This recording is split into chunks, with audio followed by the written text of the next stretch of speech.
वर श्री हर गोविंद। हरि राय हर कृष्ण गुर तेग बहादुर चंद। दसवें गोबिंद सिंह गुरु नमो चरण अरविंद। जिसमें अमृत ज्ञान है मानक भगत वैराग। गुरु ग्रंथ साहिब उदद बंदों कर अनुराग। श्री गुरु शब्द कमाए जिन जीते पंच विकार। तिन संतन को बंदना सिर चरणन परदार। मुकूच रह शास्त्र खट पिंग गिरन चढ़ जाए। अंध लखै बदरो सुने जो काल कृपा कराए।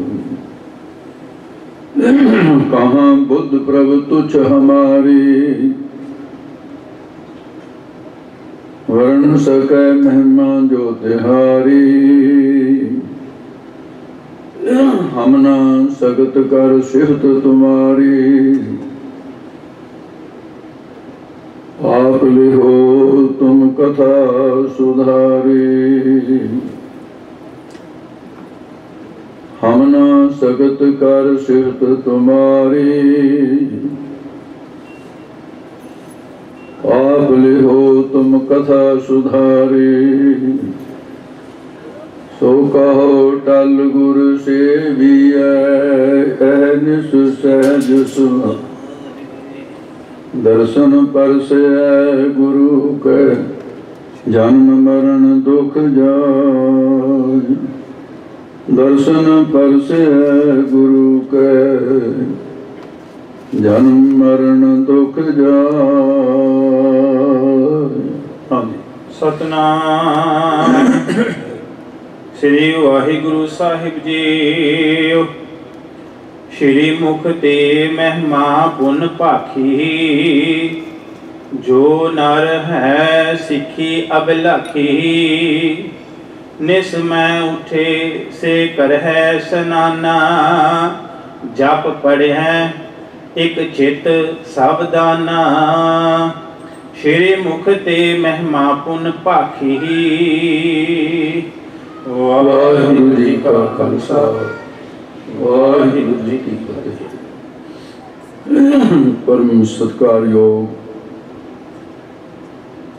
गुरु साहिब जी दे साजे नवाजी गुरु स्वरूप गुरु खालसा सत्संग जीओ। आप सरबत संगतां जो भी गुरमुख रूहां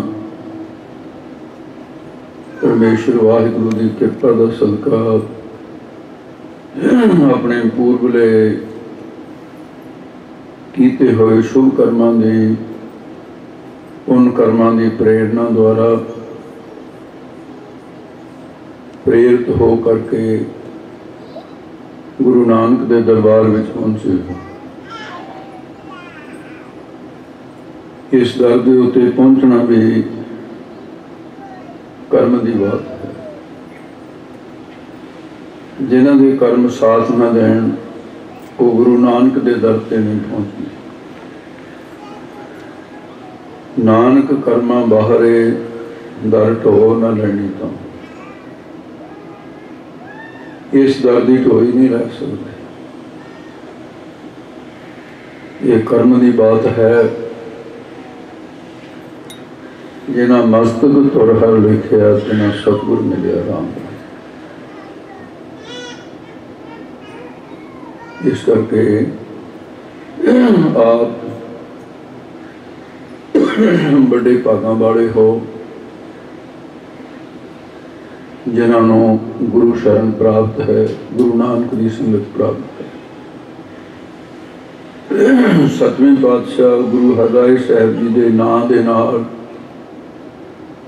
ये सुशोभित पावन स्थान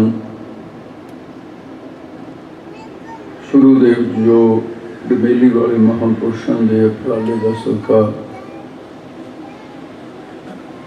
अज इस स्थान से इमारत बनिया, सुंदर लंगर का प्रबंध है, कथा कीर्तन का प्रवाह चलता, गुरमत रहत मर्यादा के अनुसार शामां दे वक्त की सोदर की बाणी का जाप होया। उपरंत जो इतिहास की कथा चलती है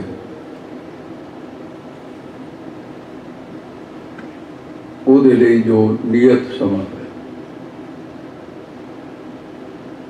ਉਹਦੇ अनुसार ਆਪਾਂ सारे ने लाभ प्राप्त करना है। गुरु नानक साहब महाराज तो लैके 10वें पातशाह तक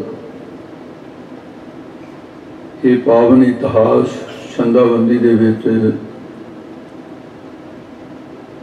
गुरमत मारदंड ब्रह्म बेते महापुरुष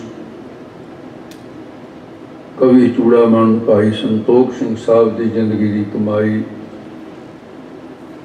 अज सारा सिख जगत आनंद माणदा है। ते उन्हां दे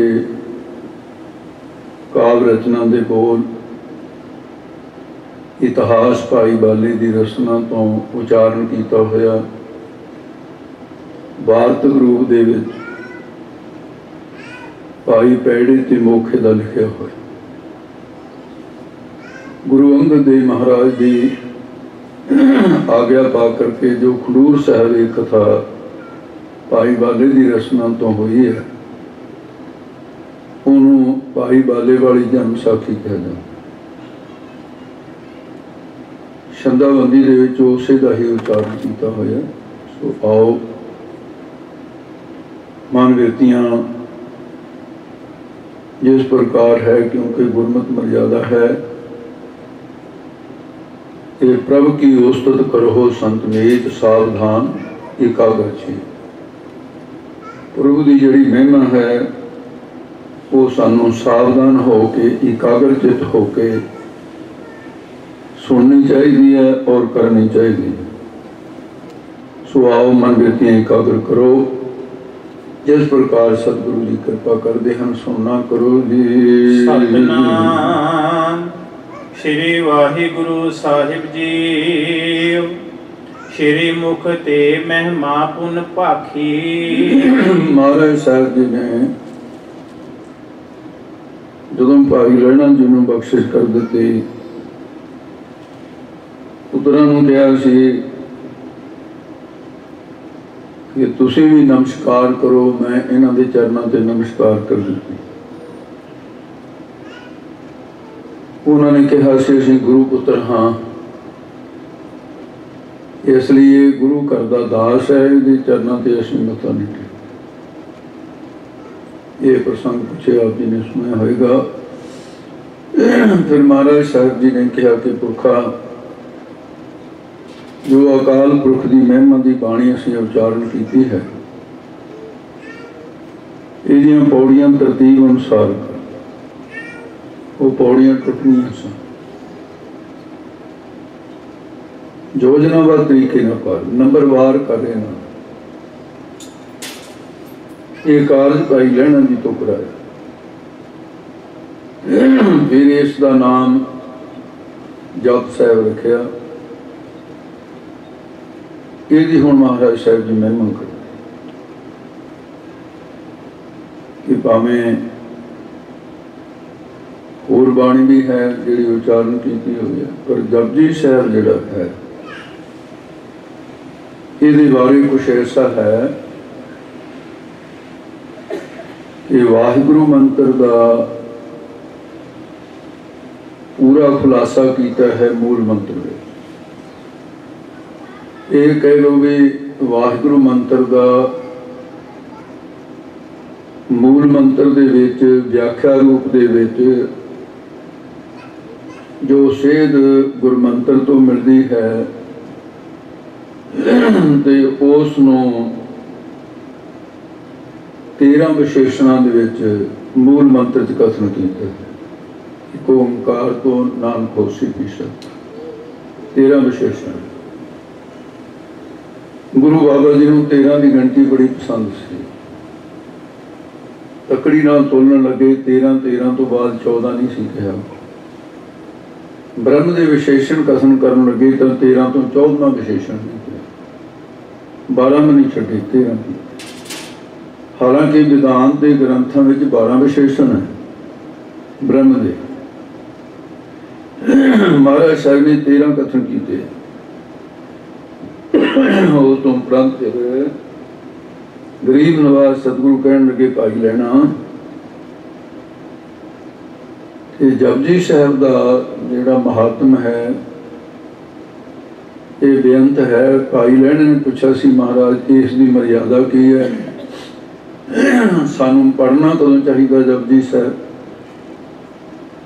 इसका महात्मा की। तो महाराज साहब गुरु नानक देव करण कारण ज्योति स्वरूप निरंकार आप नारायण कलाकार जग में प्रगट संसार की कल्याण दे लई आप जी ने फरमान किया कहते जपजी साहब का बहुत बड़ा महात्मा है। ते हे भाई लैना जी सुनना करो। जो नर है सिखी अभिलाखी।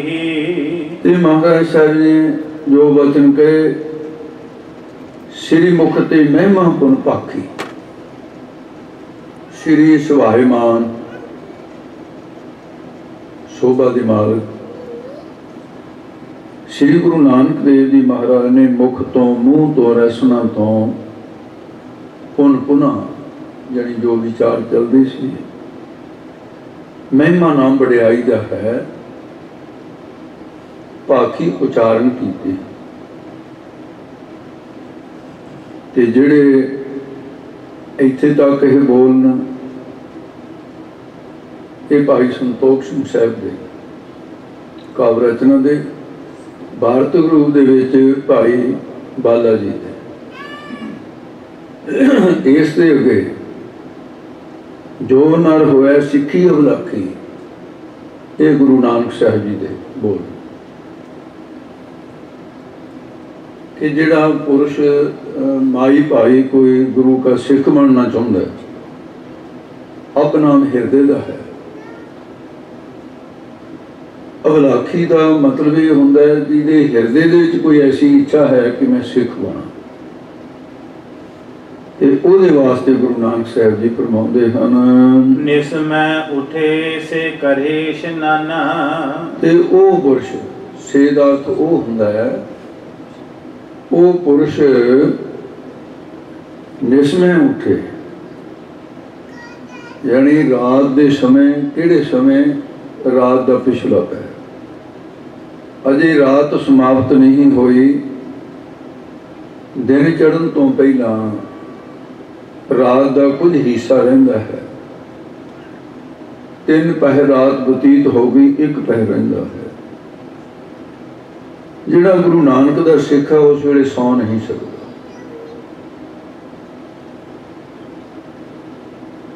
जे कोई सिख किसी कारोबार विच है किसी मुसीबत विच है जां उहदा रोजगार ही परमात्मा ने ऐसा लिखा है वो रात के समय कोई ड्यूटी कर रहा है वो अलग बात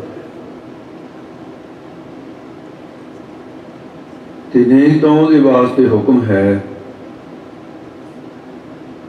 कि पहर रात रहिंदी उठे उठ के करना की है करे इशनाना दातन कुरला करना शौच इशनान 2 चीज़ां न। ये शौच कहते हैं जिहड़ा पंचनाना करना प्राण पुराने समय च दूर दराडे मल त्याग करन जिहड़ा सी जंगल मैदाने जाया करदे ते फिर पंज इशनाना करना इहनूं शौच क्रिया कहंदे सी। शौच करके फिर दातन कर उस तो बाद फिर इशनान कर। पंज इशनाने दे विच गोडियां तक लत्तां धोणियां, कूहणियां तक बाहां ते भों, ये पंज इशनाना सी। शौच इशनान, इशनान होया फिर जिहड़ा सारे शरीर दा करे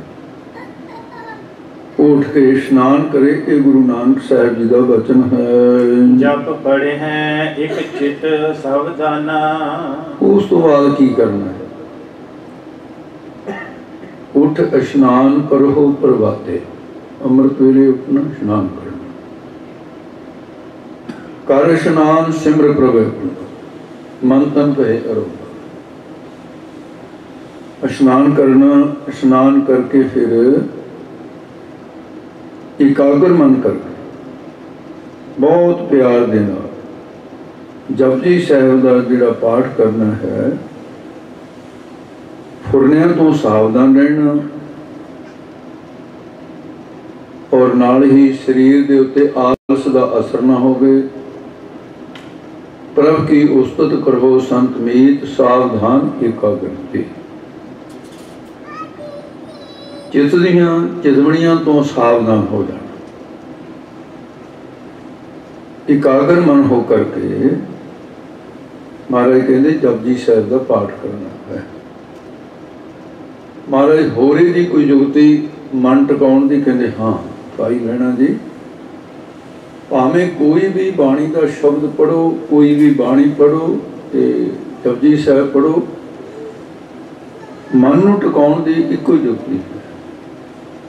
बहुत सारे लोग अगे जी जो असी पाठ करते हैं मन नहीं करता है, मन किसी होर पासे चला जाता। इनू कोई टकाउण दी जुगती और देखो अज जुगती आई हुई है, समझ लो जुगती भी होगा जी गुरु नानक ने दसी है, किसी महात्मा की दसी हुई नहीं, किसी की कल्पना नहीं की हुई जुगती जो असलीयत है। महाराज साहब जी कहते फिर भाई रसना के नाल तां जपजी साहिब का उच्चारण करना। रसना तो जपजी साहिब के बोल बोलने, इहदे नाल नाल दसदे जुगती कि आह तरीका है जिहदे नाल मन जिहड़ा वो भड़कना तो रहत हो जाता है, टिक जाता है। वो दसते हैं जी अर्थ विचार कर है उर माही। उर नाम हिरदे का जिहड़ा शब्द पढ़िया जा रहा है उहदे अर्थ नूं नाल नाल विचार दे जाना कि महाराज की कह रहे। जदों रसना तो शब्द उच्चारण किया जा रहा है, हुण भाई साहब जी शब्द बोलते हैं इतिहास का, दास उहदी नाल नाल व्याख्या करदा। ये दोने ढंग तरीके मन ने करने ने जदों जपजी साहिब का पाठ करना। उच्चारण करदिया होया उच्चारण किए हुए शब्द के अर्थां दे विच अपने मन नूं जोड़ना। अर्थ विचार करह उर माही, हिरदे दे विच ओदी विचार करनी है। मुक्त होए सो संशय नाही। गल के आखो सतनाम श्री वाहिगुरू। मुक्ति के वास्ते सतयुग तो लैके कलयुग दे तक बड़े यत्न हो रहे कीते। साधका ने बड़े साधन किए हैं, जोग मत वालियां ने, प्राणायाम करने वालियां ने अपने तरीकों नाल मुक्ति नूं लभण दा यत्न किया। धूणियां तापण वालियां ने, यज्ञ करने वालियां ने, पूजा करने वालियां ने, कोई कसर नहीं छड़ी कि मुक्ति मिल जाए। कि गुरु नानक देव विच वो बहुत सौखे तरीके नाल उपलब्ध है। पहली गल सानू मुक्ति के स्वरूप का पता होना चाहिए। मुक्ति है मन्ने पाव है मोख द्वार, वो जपजी साहब तो आरंभ हो जाती है मुक्ति की गल। सारे गुरु ग्रंथ साहब की मुक्ति की गल आ रही। मुक्ति की परिभाषा की है, किसनों कहते मुक्ति? जे इस गल का बोध नहीं है तो फिर मुक्ति की व्याख्या का भी कोई अर्थ नहीं है। जो मुक्त होने की गल कर रहा है, जो मुक्त होने की प्रेरणा कर रहा है, तो वो अर्थ ही कोई ना रहेगा। ये दो तरह करके आप इस गल को समझना। एक तो जो भी आप पंजाबी अखर जिहड़े गुरमुखी लिपि पढ़ते हाँ, 35 अखर ने है। इन्हां अखरां दे नाल मात्रा उच्चारण कीतियां हुई। किसी भी अखर नूं जदों मात्रा लग जाए, भावें दीर्घ मात्रा लग जाए, भावें लघु मात्रा लग जाए, जदों मात्रा लग गई तो वो अखर उस मात्रा के अधीन होकर बोलेगा। वो अखर उस मात्रा के अधीन है, स्वतंत्र नहीं रहेगा। मात्रा की आज्ञा विच आवाज मात्रा जिवें सस्सा अखर है, जे बिहारी लगी तो सी कहना पड़ेगा, जे औंकड़ लगे सो कहना पड़ेगा। अखर तो वही है पर मात्रा के अधीन हो गया। आवाज ओदी वो निकलेगी जो मात्रा कहे। विधान एक मात्रा वाले अखर एक हो गए, वो अखर जिन्होंने कहने हैं भी मुक्ते अखर। मुक्ते का अर्थ की हुआ जिन्होंने कोई भी मात्रा नहीं लगी हो, वो मुक्ता अखर। इसी तरह मुक्ति वो है जिहदे विच किसी प्रकार के जीव नूं बंधन ना रहे। जिवें अखर का बंधन ओदी मात्रा है, मुक्ति दे विच बंधन जिहड़े ने काम, क्रोध, लोभ, मोह, अहंकार, शब्द, स्पर्श, रूप, रस, ये सानू मात्रा लगियां हुई हैं। इन्हां तो छुटकारा मिल गया तो मुक्ति का अर्थ है स्वतंत्र, आजाद, अधीनता नहीं है। कहते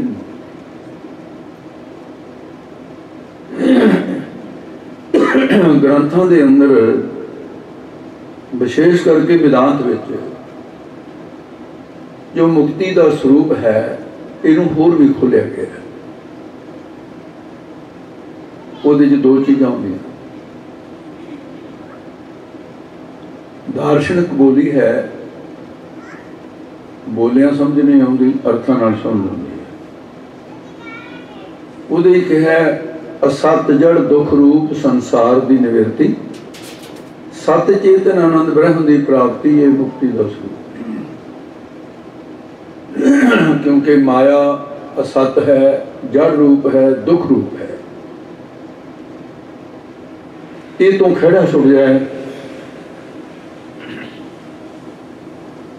यदि निवृत्ति हो गई तो परम आनंद जिहड़ा वाहिगुरु के स्वरूप का है, आनंद आनंद सब को कहे आनंद गुरु ते जानिया, इनू भाई मुक्ति का स्वरूप कहते हैं। महाराज कहते ये तुहानू जपजी साहब पढ़न तो इउं मिल जाएगी जे तुसी इस प्रकार अर्थ विचार करे कोई माही। अगे बोलो जी। मुक्त मुक्त होए सो संशय नाही, उहदे मुक्त होने दे विच कोई संशय नहीं है, राही देना संसार, शंका ही नहीं है। ये गुरु नानक के बोल ये बाणी पढ़न का महत्व है। बड़ी आश्चर्य बात होंगी है। कुछ गुरमुखा ने मैनू उत्थे लैस्टर पूछा सी, कहते जी कुछ विचार ऐसी चल रही है कि जी बाणी तो नाम जपण में कह रही है, जो नाम जप रहे हैं फिर बाणी पढ़न की की वो प्रश्न करने वाले ने प्रश्न इस करके किया, बाद मैंने दसिया फिर उन्हें कहते जी मैं जान के प्रश्न किया सी। उस वेले कुछ लोग उत्थे बैठे सी जिहड़ा ऐसा कहेंगे, मैं तो कहता बाणी पढ़न वाला, मैंने तो कोई शंका नहीं है। उन्हें क्लीयर की, मैं कहा मैं जानता सी भी ऐसा जिहड़ा खुद बाणी पढ़ रहा वो क्यों सवाल कर रहा है। कहते जी इस करके वो ना करके वो कहते जी दसो भी ये बारे की ख्याल है।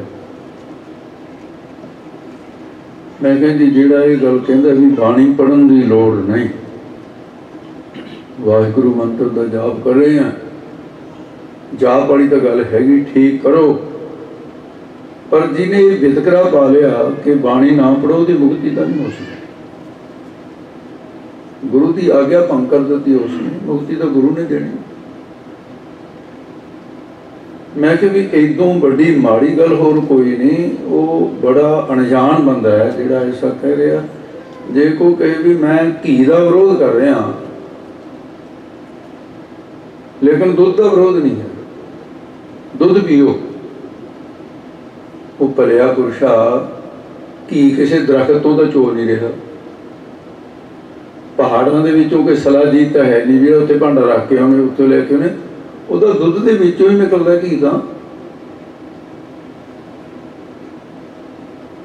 और गुरबाणी का एक प्रमाण है, गुरबाणी के विच एक गल दो गल्लां जिहड़ियां प्रमाण दिता है, सगल बनस्पत माहे बैसंतर सगल दूध मह घीया।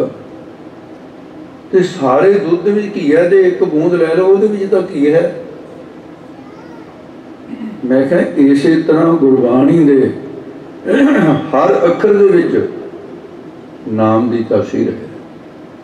जो बाणी पढ़ रहा है वो नाम जप रहा है। ये अनजानपणे की बात है।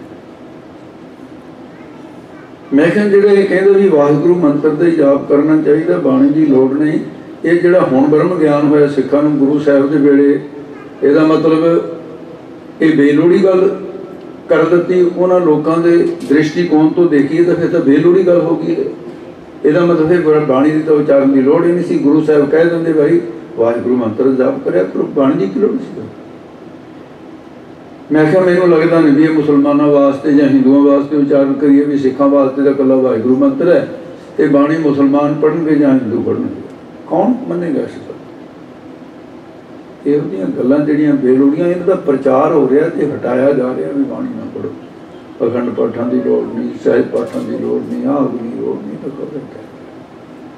तो अर्थ विचार करे उर्माही मुक्त होए तो संसार।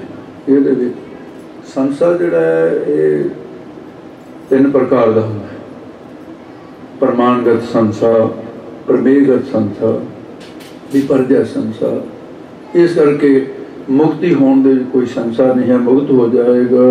जप जी सेवन प्रीत सो जाही। जिस दी जप जी साहिब पढ़न दे विच प्रीत है, श्रद्धा है, जप जी साहिब दे नाल स्नेह है, ਉਹਦੇ ਵਾਸਤੇ ਦੱਸਦੇ ਹਨ ਮਮ ਸਮੀਪ ਪ੍ਰਾਪਤ ਹੋਏ ਤਾਹੀ। ਧੰਨ ਗੁਰੂ ਨਾਨਕ ਸਾਹਿਬ ਮਹਾਰਾਜ ਕਹਿੰਦੇ ਗੁਰਸਿੱਖੋ ਇਦੋਂ ਬਾਅਦ ਮੈਂ ਕੀ ਕਹਿ ਰਿਹਾ, ਜਿਹੜਾ ਜਪਜੀ ਸਾਹਿਬ ਦੇ ਵਿੱਚ ਪ੍ਰੀਤ ਕਰੇਗਾ ਉਹ ਤਾਂ ਸਰੀਰ ਤਿਆਗਣ ਤੋਂ ਬਾਅਦ ਮੇਰੀ ਪੁਰੀ ਦੇ ਵਿੱਚ ਆਏਗਾ, ਮੈਨੂੰ ਪ੍ਰਾਪਤ ਹੋਏਗਾ। ਸਰੀਰ ਛੱਡਣ ਤੋਂ ਬਾਅਦ ਧਰਮ ਰਾਜ ਨਹੀਂ ਮਿਲੇਗਾ ਉਸ ਨੂੰ, ਉਹਨੂੰ ਜਮਦੂਤ ਨਹੀਂ ਮਿਲਣਗੇ, ਉਹਨਾਂ ਨੂੰ ਤਾਂ ਅੰਤ ਵੇਲੇ ਮੈਂ ਮਿਲਾਂਗਾ। शरीर त्याग के मेरे विच आउणगे। इस करके मम समीप प्राप्त होए ताही, मेरी समीपता मेरी नेड़ता जिथे सचखंड वसे निरंकार कर कर वेखे नत निहार, वो तो सचखंड का वासी होएगा। जपजी साहब का महात्म दस रहे हैं। तरहे कामना पड़ है एक मन। हाँ, जे किसी की चलो दुनियावी कामना भी होंगी है ना, भी मैनू आ मिल जाए, मैनू आ मिल जाए, मैनू वडियाई मिल जाए, मैनू पुत्र प्राप्ति हो जाए, मैनू रोजगार मिल जाए, मैनू तंदुरुस्ती मिल जाए, ये भी कामना होंदियां ने। महाराज साहब जी कहते धरे कामना पढ़ है एक मन।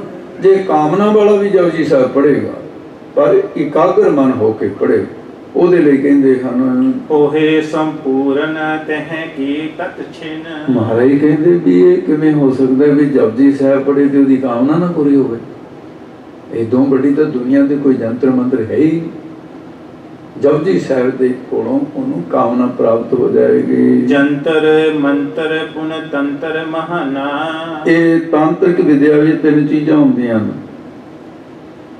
ਤੇ ਮੰਤਰ ਤਾਂ ਹੁੰਦਾ ਹੈ ਜਿਹੜੇ ਅੱਖਰਾਂ ਦੇ ਨਾਲ ਸ਼ਾਹੀ ਦੇ ਨਾਲ ਅੱਖਰ ਲਿਖਿਆ ਹੁੰਦਾ, ਤੇ ਇਹਦੇ ਨਾਲ ਇਹ ਜੰਤਰ ਹੁੰਦਾ ਜਿਹੜਾ ਉਹ ਸਾਧ ਸੰਗੀ ਖਾਨੇ 'ਚ ਮਾਰ ਕੇ ਨਾ ਉਹਦੇ ਵਿੱਚ ਲਿਖਿਆ ਲਿਖਿਆ ਹੁੰਦਾ ਹੈ। ਤੇ ਇਸ ਤਰ੍ਹਾਂ ਉਹ ਕੁਝ ਅੱਖਰਾਂ ਦਾ ਸਮੂਹ ਹੁੰਦਾ ਹੈ। ਤੇ ਇਉਂ ਲੋਕ ਬੜੇ ਪੁਰਾਣੇ ਸਮੇਂ ਦੇ ਅੰਦਰ ਇਹਨਾਂ ਤੇ ਵਿਸ਼ਵਾਸ ਕਰਦੇ ਸੀ। ਇਹ ਤੰਤਰ ਹੁੰਦਾ, ਕਈ ਚੀਜ਼ਾਂ ਇਕੱਠੀਆਂ ਜਦੋਂ ਕਰ ਲੈਣੀਆਂ ਉਹਦੇ ਵਿੱਚ ਕੋਈ ਸ਼ਕਤੀ ਦਾ ਬਣਨਾ। ਇਹ ਤਾਂਤਰਿਕ ਵਿਦਿਆ ਵਾਲਿਆਂ ਦੇ ਕੋਲ ਜੰਤਰ ਮੰਤਰ ਤੇ ਤੰਤਰ ਇਹ ਜਿਹੜੇ ਬੜੇ ਮਹਾਨ ਮੰਨੇ ਨੇ। ਇਹ ਤ੍ਰਿਗੁਣੀ ਸ਼ਕਤੀ ਜਿਹੜੀ ਹੈ, ਕਿਸੇ ਕੋਲ ਜੰਤਰਾਂ ਦੀ ਹੈ, ਕਿਸੇ ਕੋਲ ਮੰਤਰਾਂ ਦੀ ਹੈ। ਮੰਤਰ ਸ਼ਬਦ ਪੜ੍ਹਿਆ, ਕਿਸੇ ਨੂੰ ਵਸ਼ੀਭੂਤ ਕਰ ਰਿਹਾ, ਤੇ ਇਹਦੇ ਨਾਲ ਬੜੇ ਬੜੇ ਕਰਤਬ ਕਰਕੇ ਲੋਕ ਦਿਖਾਉਂਦੇ ਆ। एक गुरमुख मिले सी, मैं तो हैरान ही हो गया।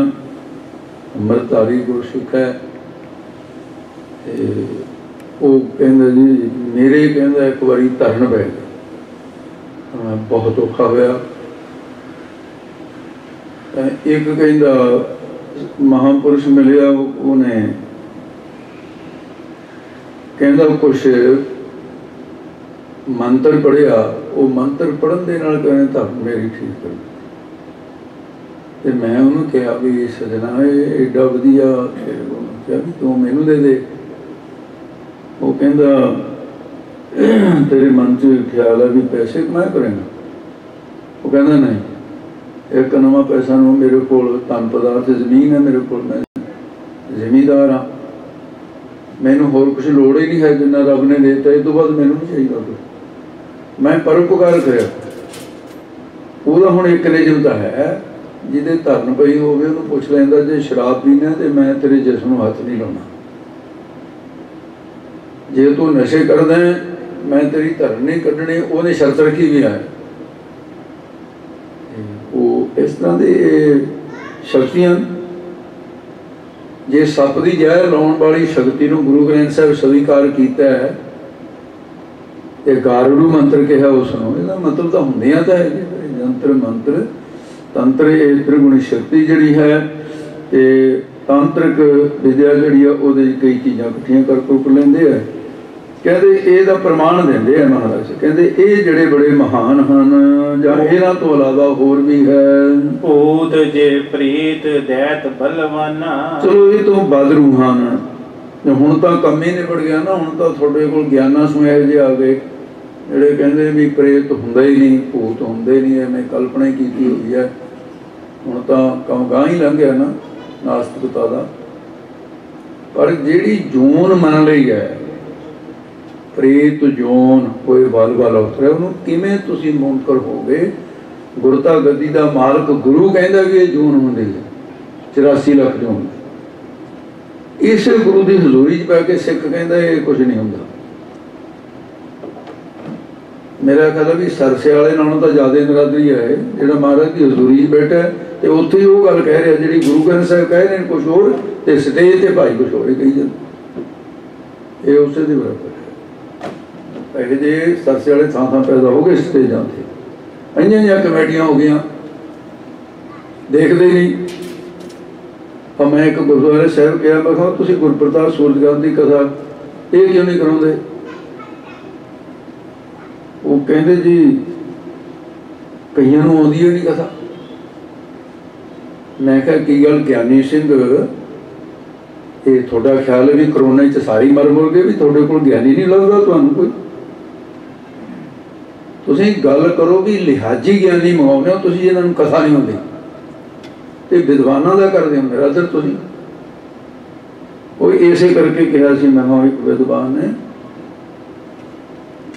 कहंदा आ किहड़ा पंथ जिहदे अनपढ़ महंत लैके चिट्टी चादरी कहते मल विच विद्वानां दी निरादरी व्यंग कसिया मैं बचपन सुनिया थी भाई भगत सिंह देखो सो इस प्रकार महाराज साहब जी कहते भाई ये जिहड़े भूत प्रेत बड़े बल वाले हैं ये भी भावें होण तेह समीप नह आवे कोई भूत प्रेत नेड़े भी नहीं आऊगा चिमड़ना तो एक पासे है जय जब जी सो गुरु गोबिंद सिंह साहब ने कहा महाराज भी धर्मसाल दे विच एक सिख नूं आनंद सिंह नूं प्रेत जिहड़ा चढ़ गया उसकी छाया हुई कलगी वाले सतगुरु बोले कहते पता कर लो जपजी साहब का पाठ नहीं करता तो गुरु गोबिंद सिंह साहब आनंद प्रसाद का वही गल हुई तो इस करके ओदे नेड़े नहीं आ सकते पठन प्रीत नित नर जिहे होई जिहड़े दी जपजी साहब दी प्रीति होवे जिस पुरुष दी मानुख देह जीव जिन पाई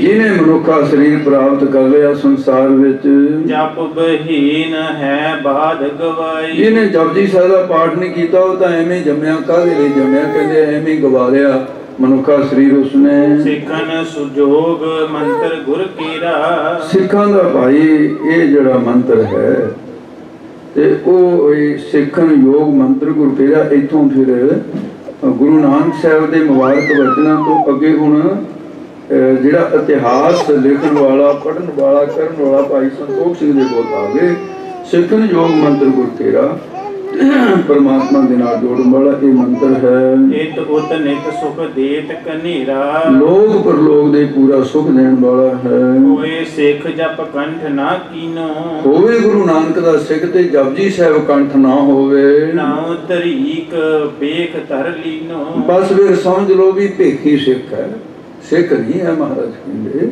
वो काहदा सिख है ते वो एवें पखंडी करदा सिक्खी दा जिदे जपजी साहब कंठ नहीं है इसते और ना को विद ऊंची इस तो होर कोई विधि ऊंची नहीं है जपजी साहब दे पढ़न तो बिना जप सेवन एक मन होए सूची जपजी साहब पढ़न दे एक मन सुचा हो के भाव संकल्पां विकल्पां तो रहत हो के पढ़ना काम तेन चिंता मन सुर तर ये स्वर्ग दीयां चीजां काम तेन तेन नाम गऊ दा कामना पूरी करन वाली चितवनियां पूरियां करन वाली मनी सुर ताल देवतियां दा बिरश है ये 4-5 प्रकार दे हुंदे है ये सारा कुछ ही कर नह सके अदा दिल समसर ते इहों समसर ना बराबर जपजी साहब दे बराबर नहीं कोई हो सकता ये 40 मिनटां तक तो साध संगी समा हो गया है ते जपजी साहब दी महिमा जिहड़ी है वो अगे चल रही है ते गुरु साहब जी जिस तरह कृपा करेंगे महिमा भरनी अल्प में कह ना जाए मत मंद ते महाराज साहब जी का सिख भाई संतोख सिंह कहते भी गुरु साहब की महिमा ते जपजी साहब की महिमा मैं पूरी नहीं कर सकता जो महाराज ने कही है पर मैं थोड़ी बहुत जो भी है इतनी समाप्ति है जी भुलां चुकां दी क्षमा करनी गुरु साहब की कृपा करन ये सारियां संगतां आप जी का धन्यवाद है करोने करके मैं 2-3 सालों तो नहीं आ सकिया इस बार हम फिर देर तो बाद दर्शन हुए है सारिया संगतां का बहुत बहुत धन्यवाद काम तेन चिंता मन सुर तर कर नह सके अदा तिल समसर हे गोविंद हे गोपाल हे दयाल प्राणनाथ अनाथ सखे दीन दर्द